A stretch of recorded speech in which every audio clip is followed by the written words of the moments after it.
Did you know that the average computer room has almost 4 times more cooling capacity than IT load? Original research conducted by Upsite Technologies of 45 data centers worldwide found that the average computer room has 3.9 times more cooling capacity than IT load. Despite the extra cooling capacity, 20% of cabinets contained IT equipment with intake air temperatures that exceeded ASHRAE standards. Even though airflow management awareness is high, implementation remains low.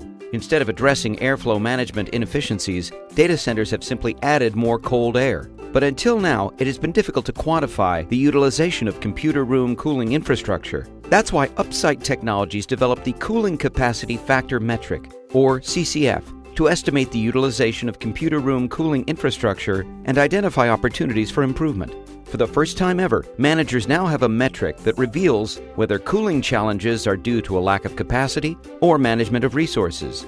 Knowing the utilization of the cooling equipment in a computer room is essential to identifying opportunities for releasing stranded capacity and reducing operating expense.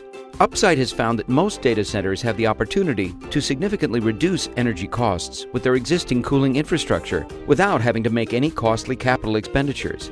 In fact, the average data center could save 30% of their cooling fan costs alone. Upsite's approach to cooling optimization begins with quantifying the opportunity for improvement using the Cooling Capacity Factor metric. Once the CCF has been calculated, remedial improvements can be made by following Upsite's 4Rs methodology for improving airflow management by addressing the raised floor, the rack, the row, and the room in that order.